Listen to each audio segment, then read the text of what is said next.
This channel does not promote any violent, harmful, or illegal activities. All content provided by this channel is meant for an educational purpose only.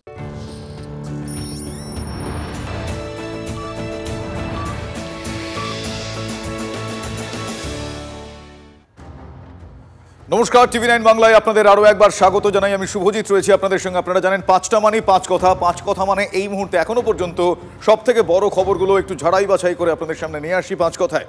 আজ পাঁচ কথায় মূলত যে বিষয়গুলোর উপর আমাদের নজর থাকবে তার মধ্যে দুটো বিষয় আজকে আমাদের মূল ফোকাস, মেইন ফোকাসে। আজকে কোন দুটো ইস্যু আমি পিসিআরকে বলবো একবার বিগ বলে প্লে করতে, সেটা দেখাবো, তারপর ইন ডিটেল খবরে যাবো। আজকের প্রথম ইস্যু দেখুন পিসিআর প্লিজ। প্রথম ইস্যু, অধ্যাপককে আড়ং ধোলাই। কেন অধ্যাপককে আড়ং ধোলাই, কি করেছিলেন তিনি, আপনারা অনেকেই জেনেছেন। আরও কিছু আপডেট আছে, ইন ডিটেল বলছি। আজকের দ্বিতীয় ইস্যু কি আছে, মরছে মুসলমান মারছে মুসলমান। কেন এই কথা, কার এই কথা, কোন পরিস্থিতিতে এই ন্যারেটিভ তৈরি হয়েছে, এই বিষয়ে অবশ্যই আমাদের নজর থাকছে। কিন্তু আজকে শুরুতেই যে খবরে চোখ রাখতেই হচ্ছে সেটা হলো চাইলে মানুষ কি না পারে। কারণ আমরা বলি না যে মানুষ চাইলে সব পারে, মানুষ চাইলে ঠেলে সরাতে পারে আস্ত একটা ট্রেন। হ্যাঁ, বড়সড় দুর্ঘটনা থেকে বাঁচতে ঠিক সেটাই হয়েছে। কোথায় জানেন? তামিলনাড়ুর তিরুভল্লুর বলে একটা জায়গা, সেই তিরুভল্লুরে মালগাড়ি লাইনচ্যুত হয়ে দাউ দাউ করে ডিজেল ভর্তি ট্যাঙ্কার জ্বলছিল। ভাবুন একবার সিচুয়েশনটা। বিগ বলে দেখছেন সেই ছবি, বলছি আপনাদের। রেল লাইনে তখন আরও ৪৫টি ট্যাঙ্কার যাকে বলা হয় সার দিয়ে দাঁড়িয়ে, ফলে বুঝতেই পারছেন কয়েক সেকেন্ড লাগে ছড়িয়ে যেতে আগুন, যা থেকে একটা বড় কোনো বিপর্যয় ঘটে যেতে পারত। আগুন বলে কথা, এক মুহূর্ত না ভেবে বাকি ট্যাঙ্কার ঠেলে সরাতে শুরু করেছেন স্থানীয়রা। হ্যাঁ, এই কারণেই বললাম মানুষ চাইলে, ইচ্ছে থাকলে সব পারে।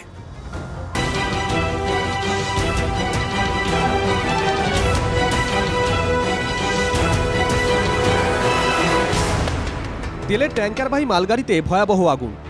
রবিবার ভোরে তিরুভাল্লুর স্টেশনের কাছে মালগাড়ির শেষের দিকের কয়েকটি ট্যাঙ্কারে আচমকাই আগুন লাগে। তার আগেই অবশ্য মালগাড়িটির কয়েকটি ট্যাঙ্কার লাইনচ্যুত হয়ে গেছিল। মোট ৪৫টি ডিজেল ট্যাঙ্কার নিয়ে মালগাড়িটি চেন্নাই থেকে মুম্বাই যাচ্ছিল। কালো ধোঁয়া আর লেলিহান আগুন যখন দিগন্ত ঢেকে দিচ্ছে, রেল লাইনে তখন সাত দিয়ে দাঁড়িয়ে একের পর এক ডিজেল ভর্তি ট্যাঙ্কার। আগুন ছড়িয়ে মুহূর্তে ঘটে যেতে পারে বিরাট বিস্ফোরণ। হাতে সময় কম, তাই কোনো রকম সাহায্যের অপেক্ষা করেননি ঘটনাস্থলে জড়ো হওয়া লোকজন। পুলিশ কর্মী, রেলকর্মী থেকে সাধারণ মানুষ সবাই মিলে হাত লাগান ডিজেল ট্যাঙ্কারগুলোকে ঠেলে সরানোর কাজে।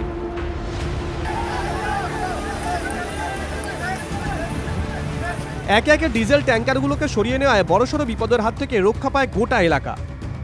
There was some 52 bogies along with the vehicle, and around 40 bogies have been evacuated, and they have been detached from the place and have been moved far away so that the further spread of fire doesn't happen.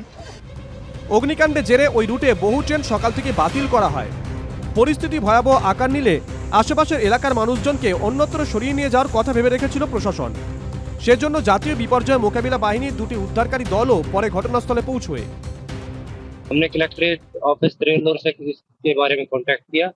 उन्होंने बताया कि teams की requirement है NDRF की, आग बहुत ज़्यादा है, कि आसपास इवैक्यूएशन का काम भी करना पड़ सकता है।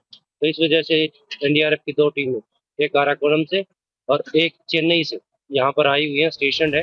ট্যাঙ্কারবাহী মালগাড়িতে আগুন লাগলো কিভাবে তা অবশ্য এখনো স্পষ্ট নয়। এর পেছনে কোনো অন্তর্ঘাত রয়েছে নাকি এটি নিছকই দুর্ঘটনা, তা খতিয়ে দেখা হচ্ছে। দুর্ঘটনাস্থলের ১০০ মিটারের মধ্যে রেল লাইনে একটি ফাটল গিরের সন্দেহ দানা বেঁধেছে। আরপিএফের পাশাপাশি তামিলনাড়ু পুলিশও ঘটনা তদন্ত শুরু করেছে। Bureau report, TV nine Bangla. এবার এই বাংলার খবরে আসি। কসবার কলেজের ভিতরে গণধর্ষণের ঘটনা, সেই অভিযোগে এ বাংলা শিউরে উঠেছে। এবার অন্ধকার জগতের স্পটলাইটে সিটি কলেজের এক অধ্যাপক। দিনের পর দিন মহিলাদের ধর্ষণের হুমকি দেওয়ার অভিযোগ, দিনের পর দিন মহিলাদের ধর্ষণের হুমকি দেওয়ার অভিযোগ ছিল অধ্যাপক রাজদীপ মাইতির বিরুদ্ধে। যে কারণে শুরুতে আমি কসবা ল কলেজের ভেতরে ধর্ষণের ঘটনার কথা উল্লেখ করলাম। সেক্ষেত্রে মনোজিতের নাম এসেছে। এ কি করেছে, ফেসবুকে সিপিএমের একাধিক নেত্রীর নাম ছবি দিয়ে কুরুচিকর মন্তব্য করেছেন রাজদীপ মাইতি। পেশায় অধ্যাপক, পুলিশে অভিযোগ জানানো সত্ত্বেও এখনো পর্যন্ত কোনো কাজ হয়নি। শনিবার অভিযুক্ত অধ্যাপককে হাতে নাতে ধরে ফেলেন সিপিএমের কয়েকজন ছাত্রনেতা। তারপর রাস্তাতেই তাকে যখন নিয়ে যাওয়া হচ্ছিল, কিন্তু সিপিএমের যেই নেতারা তাকে ধরেছিলেন, ছাত্রনেতারা, তারা কিন্তু তার গায়ে হাত তোলেননি। তারা যখন নিয়ে যাচ্ছিলেন ওই রাস্তাতেই পথ চলতি কিছু মহিলা এসে তারা বুঝতে পারেন, তারা রিয়্যাক্ট করে ওঠেন, তারা ওই ব্যক্তিকে মানে এই রাজদীপের গায়ে হাত তোলে। কিন্তু এক্ষেত্রে পুলিশি নিষ্ক্রিয়তার অভিযোগ সিপিএম তুলছে। আসুন একটু বিস্তারিতভাবে দেখি। জুতো খুলে সেই রাজদীপ মাইতি কলেজের প্রফেসর চুরি দেখিয়ে বলে ম্যাডাম ভয়ঙ্কর খেলা হবে। রাজদীপ মাইতি সিটি কলেজের অধ্যাপক, তৃণমূলপন্থী শিক্ষক সংগঠনের সদস্য। সোশ্যাল মিডিয়ায় মহিলাদের সম্পর্কে কুরুচিকর মন্তব্য করার অভিযোগ দীর্ঘদিনের। সিপিএম নেত্রীদের নাম করে কুমন্তব্য অভিযোগও দায়ের হয়েছে থানায়, কিন্তু পুলিশ কখনো ধরেনি। শনিবার সিটি কলেজের বাইরে এক মহিলাকে কুরুচিকর মন্তব্য করতেই সিপিএম এর ছাত্রনেতারা হাতে নাতে ধরে ফেলেন তাকে। এই যে দেখুন, এই যে ধর্ষক যে বলেছিল ফেসবুকে যে মহিলাদের রাস্তায় দেখলে রেপ করবে, সেই রাজদীপ মাইতি ফেসবুকে বিভিন্ন মেয়েদেরকে কুরুচিকর মন্তব্য করেন, বিভিন্ন বলেছে রেপ করে দেবে। কিসের জোরে বারবার সোশ্যাল মিডিয়ায় কুমন্তব্য মহিলাদের? থানায় নিয়ে যাওয়ার পথে বারবার প্রশ্ন করা হয় রাজদীপকে। আপনার বাড়িতে মা বোন নেই? যদি এরকম মানসিক সমস্যা থেকে হসপিটালে ভর্তি হন, নাহলে আমরা টাকা দিয়ে ভর্তি করাচ্ছি, চলুন, আর নাহলে জেলে ঢোকাবো। রাজদীপকে ধরেন অর্জুন রায় ও দেবরূপ গুপ্ত নামে দুই তরুণ। কাউকেই রাজদীপের গায়ে হাত তুলতে দেখা যায়নি। গোটা অ্যাকশনটা পুলিশকে দিয়ে নেওয়া, আমরা আঁচও কাটবো না আপনার গায়ে। সাধারণ মানুষ সাক্ষী আছে, বাকিটা থানায় গিয়ে কথা হবে, কোর্টে কথা হবে। এর কিছুক্ষণ পরে অবশ্য পথ চলতি কয়েকজন মহিলাকে রাজদীপের উপর চড়াও হতে দেখা যায়। এই রাজদীপ মাইতি কলেজের প্রফেসর চুরি দেখিয়ে বলে ম্যাডাম ভয়ঙ্কর খেলা হবে। সেটাই আমি জিজ্ঞেস করলাম, মা বোন নেই আপনার?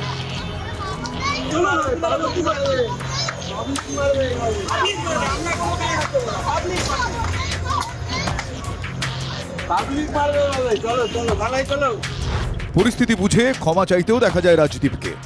না, উনি রেপ করবেন, ঘটনা হতে পারে, ঘটবে না কি? আপনি রেপ করবেন, আপনি কি চালিয়ে খেলা হবে? আপনি যা করেন দেখালে ওনারাও ফেলে মারতেন আপনাকে। প্রথমে আমার স্ট্রিট থানায়, পরে মুচিপাড়া থানায় নিয়ে যাওয়া হয় রাজদীপকে। মির্জাপুর সিটি কলেজ সূর্য সেন স্ট্রিটের ওপরে সেই রাস্তা দিয়ে আসছিলাম। বিভিন্ন রকম কুরুচিকর মন্তব্য এবং অঙ্গভঙ্গি আমাদের সাথে যারা মহিলা ছিল তাদের দিয়ে করে, সেটা থেকে বচসা শুরু হয়। রবিবার দিনভর রাজদীপের কোনো বয়ান পাওয়া যায়নি, তবে সোশ্যাল মিডিয়ায় রাজদীপের পুরনো কীর্তির ভিডিও ভেসে উঠেছে। সেখানে প্রেসিডেন্সি বিশ্ববিদ্যালয়ের এক ছাত্রীকে কাটারি দেখিয়ে হুমকি দিচ্ছেন অধ্যাপক রাজদীপ মাইতি। প্রেসিডেন্সি ইউনিভার্সিটির গবেষক, জিওগ্রাফি ডিপার্টমেন্টের প্রোফাইলটা লক করেছিস কেন? খুব কষ্ট না? আমার দবাই পড়বে। এই দেখ, প্রেসিডেন্সি ইউনিভার্সিটির গবেষক, এই দেখ দাওয়াই হবে তো। সবাই জানে আমি কি ছেলে, কি রকম ছেলে আমি, সবাই জানে। সোশ্যাল মিডিয়ায় এমন প্রমাণ থাকার পরেও রাজদীপ গ্রেফতার হননি। পুলিশের নিষ্ক্রিয়তার অভিযোগ তুলে সরব সিপিএম এর ছাত্রনেতারা। এখনও মহিলাদের এই ধরনের কুরুচিকর মন্তব্য করছেন, ধর্ষণের হুমকি দিচ্ছেন, খুন করার মতো হুমকি দিচ্ছেন। সেখানে দাঁড়িয়ে পুলিশ যদি আজকে ব্যবস্থা গ্রহণ না করে, তাহলে আগামী দিনে সাধারণ মানুষ বাধ্য হবে আইন নিজের হাতে তুলে নেওয়ার জন্য। রাজদীপের কীর্তিকে বাঁদরের অসভ্যতা বলে উল্লেখ করেও বাম শিবিরকে পাল্টা নিশানা তৃণমূল মুখপাত্র কুণাল ঘোষের। একাধিক সময় মুখ্যমন্ত্রী সম্পর্কে কুরুচিকর মন্তব্যের অভিযোগ তুলে ফেসবুকে কুণাল লিখেছেন, আপনাদের সৌভাগ্য, আমাদের ছাত্র যুবরা খুব ভালো, অনুমতি ছাড়া রাস্তায় নামে না। একটা অসভ্যকে ধরেছে, বেশ করেছে, আমরা কেন ওদের অসভ্যগুলোকে ছেড়ে রাখছি? পাল্টা মারের হুঁশিয়ারি কি? উত্তর খুঁজছে রাজনৈতিক মহল। Bureau report, TV9 Bangla. দেখলেন এই রাজদীপের কীর্তিকলাপ, ডিটেল দেখালাম আপনাদের। পুলিশের বিরুদ্ধে নিষ্ক্রিয়তার অভিযোগ তুলেছে সিপিএম। ধৈর্য ধরতে বলেছেন মন্ত্রী চন্দ্রিমা ভট্টাচার্য। দূরত্ব তৈরিতে মরিয়া তৃণমূলের শিক্ষক সংগঠন ওয়েবকুপা। তার দায়িত্ব পালন করেনি। একাধিক এফআইআর যার নামে হয়ে আছে, তাকে যখন কালকে এলাকার সাধারণ মানুষ তারা গিয়ে থানার হাতে তুলে দিলেন, পুলিশ কাল রাতে তাকে ছেড়ে দিয়েছে। এত ধরনের গুরুত্বপূর্ণ অপরাধ করা সত্ত্বেও পুলিশ কালকে তাকে ছেড়ে দিয়েছে। এইটা পুলিশের জন্য ভালো কাজ হলো না। যখন যেটা প্রশাসন করবে, যেটা করার, সেটা আমরা কোনোদিন কাউকে ছেড়ে আমাদের প্রশাসন কথা বলে না। আসলে কি জানেন তো, আমাদের দলের নেত্রীর নাম মমতা বন্দ্যোপাধ্যায়। কোথায় ছিল এরা যখন অনিতা দেওয়ান হয়েছে? আমি বলবো যে তন্ময় বাবুকে গিয়ে একটু তারা মেরে আসুন না, সুশান্ত বাবুকে গিয়ে একটু মেরে আসুন না, সেটাও তো গর্হিত অপরাধ হয়ে গেল। আমি খুব পরিষ্কার বলছি, ওয়েবকুপা এই ধরনের আচরণকে যেটা রাজদীপ মাইতি করেছেন সেটা কোনোভাবে সমর্থন করে না। তীব্র নিন্দা বিভিন্ন গণমাধ্যমে আমরাও করেছি। আমরা দায়িত্ব নিয়ে বলছি যে ওয়েবকুপার সঙ্গে সম্পৃক্ত কোনো বিষয়, কোনো ব্যক্তি এই ধরনের কমেন্ট করলে আমরা আবারও নিন্দা জানাবো। মালদা থেকে ভাঙড়, জোড়া খুন, তৃণমূলের হাতে তৃণমূল কংগ্রেস কর্মী খুন হচ্ছেন এবং শ্রমিক ভট্টাচার্য যেটা বলেছিলেন সেটাই কিন্তু হয়েছে, অস্বীকার করার জায়গা নেই। উনি বলেছিলেন না, মুসলমানের হাতে মুসলমান খুন। হ্যাঁ, মুসলিমদের আয়নায় মুখ দেখার আহ্বান জানিয়েছিলেন বিজেপির নতুন রাজ্য সভাপতি শ্রমিক ভট্টাচার্য। আপনাদের নিশ্চয়ই মনে আছে উনি কি বলেছিলেন নতুন রাজ্য সভাপতি হওয়ার পর। একটার পর এক ঘটনা আমরা দেখাবো। হ্যাঁ, পরের ঘটনা দেখলে মুসলিমরা কি করবেন, কি বুঝবেন সেটা তাদের ব্যাপার, কিন্তু শ্রমিক ভট্টাচার্য সেটা বলেছিলেন। মুসলিম পীরজাদারা কিন্তু এই একটার পর এক ঘটনা দেখে খুব অসন্তুষ্ট হয়েছেন।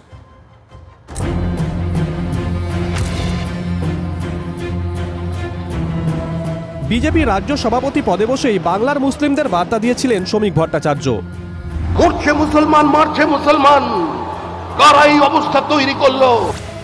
মরছে মুসলমান, মারছে মুসলমান। শ্রমিকের এই মন্তব্য ঘিরে রাজনৈতিক চর্চা আরও বাড়িয়ে দিয়েছে মালদা ভাঙড়ের দুই খুন। শ্রমিক যা বলেছেন ঘটেছে ঠিক তাই। তৃণমূল নেতা আব্দুল কালাম আজাদকে খুনের অভিযোগে ধৃত তৃণমূল নেতা মইনুল শেখ। তৃণমূল নেতা রাজ্জাক খানকে খুনের অভিযোগে ধৃত তৃণমূল নেতা মোজাম্মেল মোল্লা। কম মারছে আর কে মরছে, কে জেলে যাচ্ছে, সব মুসলমান। তার জন্য বিজেপি দায়ী নেই। কমপক্ষে মুসলমানরা এখানে দাওয়ার বোর্ডের মতো ব্যবহার হচ্ছে। মুসলিমদের আয়নার সামনে দাঁড়ানোর আহ্বান জানিয়েছিলেন বিজেপি নতুন রাজ্য সভাপতি। যারা আমাদের ভোট দিচ্ছেন না, যারা আমাদের থেকে দূরে থাকছেন, আপনারা প্রয়োজন যদি মনে করেন বিজেপিকে অচ্ছুত অস্পৃশ্য মনে করেন, আপনারা ভোট দয়া করে দেবেন না, কিন্তু আপনারা আয়নার সামনে দাঁড়িয়ে নিজেকে প্রশ্ন করুন।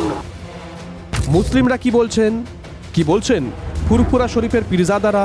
কোনো রান্না করতে গেলে তেজপাতা দিয়ে রান্নাটা খুশবু করে নেবে, আর বাকি পাতে আসবে হন ওটা চুষে ছিপড়ে করে ফেলে দেবে। মুসলমানদের তো তেজপাতার জাত মনে করে। সংখ্যালঘুদের নিয়ে চায়ের কাপ চা খাওয়া হয়ে গেছে, ডাস্টবিনে কাপটা ফেলে দেয়। সংখ্যালঘু তোষণের নামে সংখ্যালঘুদের শোষণ করা হচ্ছে।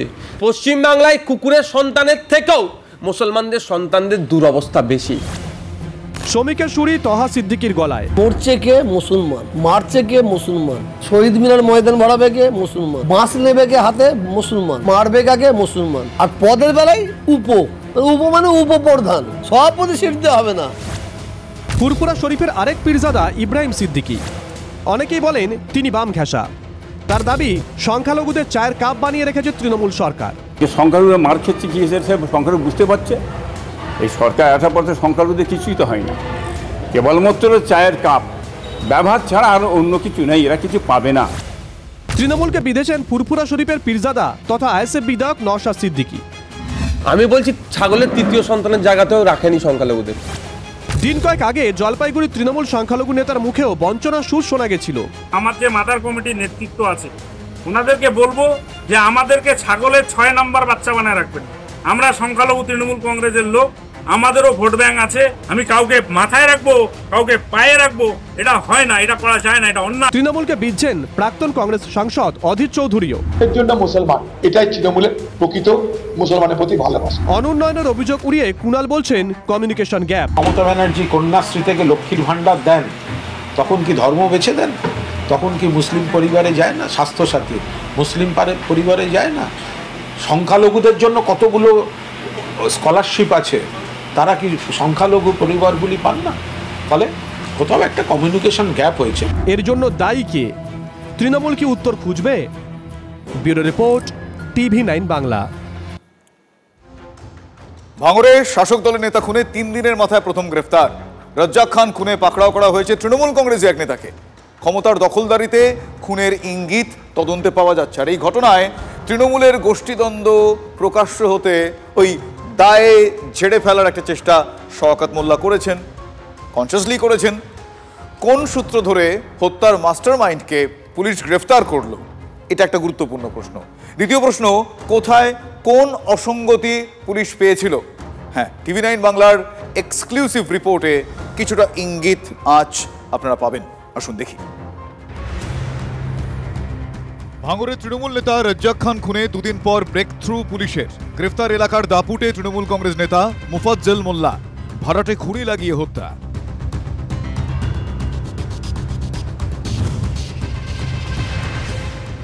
চকমরিচা এলাকায় রাজ্জাকের পাশের বুথের সভাপতি ধৃত মোফাজ্জল, একই সঙ্গে দলের ভাঙড় বিধানসভা কমিটির সদস্য। খুনের পরেও ঘটনাস্থলে বিধায়ক শওকত মোল্লার পেছনে দেখা গিয়েছিল এই মোফাজ্জলকে। যদিও এই নিয়ে দায় ঝেড়ে মোফাজ্জল দলের পদাধিকারী নন বলে দাবি করেছেন ভাঙড়ের তৃণমূল পর্যবেক্ষক। তৃণমূলের কোনো গোষ্ঠীতন্ত্রের কোনো বিষয় এখানে নেই। এখানে আইএসএফ এর মদতপুষ্ট হয়ে আজকে যে বা যারা খুন করেছে তারা কখনো দলের লোক হতে পারে না। আর মোফাজ্জল আমাদের দলের কোনো পদাধিকারী নয়। লক্ষ লক্ষ মানুষ তৃণমূল, কোটি কোটি মানুষ তৃণমূল কংগ্রেসে আছে। তৃণমূল কংগ্রেসের ঘাড়ে দোষ চাপিয়ে লাভ। কি করতো আপনার স্বামী? আমার স্বামী এমনি টিএমসি পার্টি করতো। শওকত মোল্লার সঙ্গে কেমন সম্পর্ক ছিল? খুব ভালো সম্পর্ক। কবে থেকে তৃণমূল করে আপনার স্বামী? আগে গোড়াই টিএমসি করে। তার ঘনিষ্ঠ রাজ্জাক খান খুনের পরই আইএসএফ এর দিকে আঙুল তুলেছিলেন শওকত মোল্লা। যদিও ভাঙড়ের আইএসএফ বিধায়ক প্রথম থেকেই শাসক কোন দলেই খুন বলে দাবি করেছেন। তৃণমূল নেতা মোফাজ্জল গ্রেফতার হতেই সুর চড়িয়েছেন নওশাদ সিদ্দিকী। মানে কতটা কনফিডেন্সের লেভেল বুঝতে পেরেছেন? খুন করেছে, খুন করে এসে আবার শওকত মোল্লার অদরেই দাঁড়িয়ে আছে, পেছনেই দাঁড়িয়ে আছে, দাদা প্রোটেক্ট করে নেবে। হয়তো এই মানসিকতা নেই, আর সেখানে দাঁড়িয়ে ওরাই আমাদেরকে বলছে। উত্তর কাশীপুর থানার সঙ্গে কলকাতা পুলিশের গোয়েন্দা বিভাগ এই খুনের তদন্ত করছে। মোফাজ্জলকে আটক করে টানা জিজ্ঞাসাবাদ করছিলেন লালবাজারের শীর্ষ পুলিশ কর্তারা।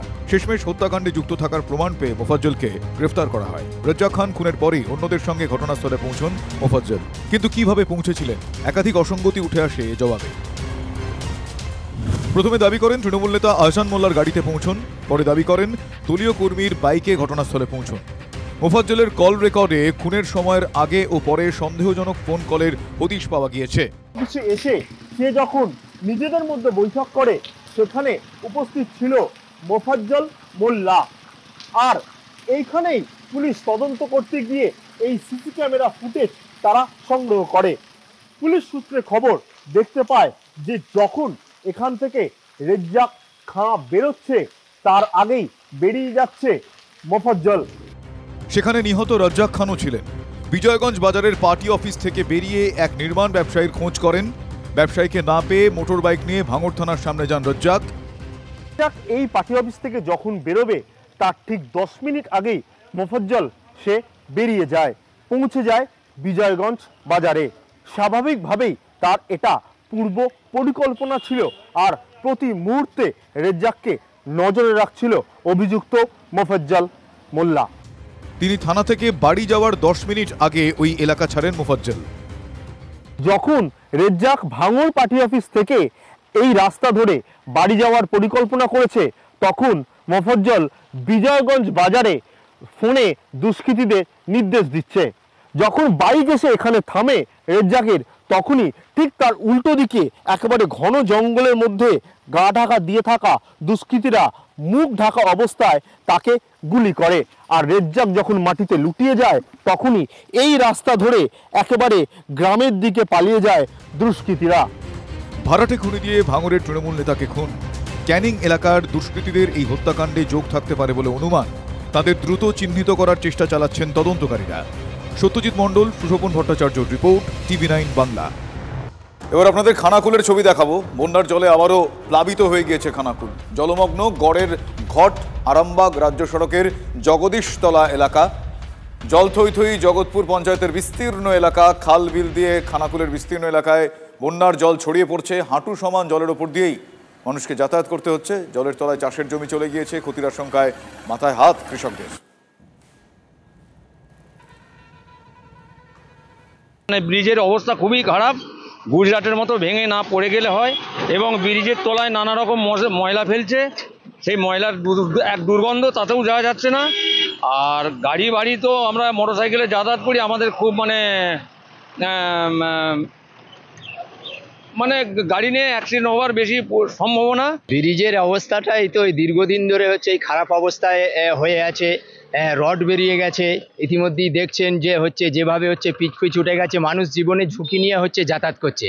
স্বাভাবিকভাবেই পশ্চিমবাংলাটা পরপর হচ্ছে গুজরাটের দিকেই হচ্ছে আগাচ্ছে, যা আগামী দিনে লক্ষ্য করা যাবে। যে এই পথঘাটের যা অবস্থা, আপনি খালি এই ব্রিজটা কেন, আপনি যদি এই কালীপুর থেকে হচ্ছে কোতলপুর রুটে যান, যেভাবে হচ্ছে রাস্তার অবস্থা হয়ে গেছে, প্রতিনিয়ত মানুষ যে কোনো সময় হচ্ছে মানুষের হচ্ছে জীবনহানি ঘটতে পারে। কালকে আমি হঠাৎ আসছি রাত্রেবেলা, আস্তে আস্তে দেখি মানে বোঝা যাচ্ছে না, লাইট অন্ধকার হয়ে গেছে, বোঝা যাচ্ছে না যে কী দিকে যাচ্ছে। যেই গেছি খপ করে ভেতরে ঢুকে গেছে। তো পেছনে একটা বাইক ছিল, সে খুব মানে মানে মানে খুব ও জন্য মানে ব্রেক মেরে দিয়েছে বলে আমাকে মারতে পারেনি, নাহলে আমাকে ছিটকে দিত। ব্রিজটার খুবই অবস্থা খুবই খারাপ, ভেঙে পড়ে যাবে যা অবস্থা। হ্যাঁ, ব্রিজ মানে যাওয়া যায়নি, জাম হয়ে যাচ্ছে রাস্তাঘাট পুরো একদম, মানে টোটো মোটো সব আস্তে আস্তে যেতে হচ্ছে। হ্যাঁ, রাস্তার কাঁপছে, পড়ে যাবে যা অবস্থা ব্রিজ, এমন অবস্থা। হ্যাঁ, রড ফড বেরিয়ে গেছে, সব বেরিয়ে গেছে। তো কিছু বেহাল রাস্তার ছবিও আপনাদের আমরা ব্যাক টু ব্যাক দেখালাম, আপনারা দেখলেন সেই ছবি। কি অবস্থা রাস্তার, প্লাবিত হওয়ায় এই প্লাবিত বাংলায় আবারও ভারী বৃষ্টির সতর্কবার্তা, ফলে প্লাবিত হওয়ার আশঙ্কা এই মুহূর্তে কমছে না। সাগরে ঘূর্ণাবর্ত, বাংলা উপকূলে ফের নিম্নচাপের আশঙ্কা। আজ উপকূলে ভারী বর্ষণের পূর্বাভাস দিচ্ছেন আবহবিদরা।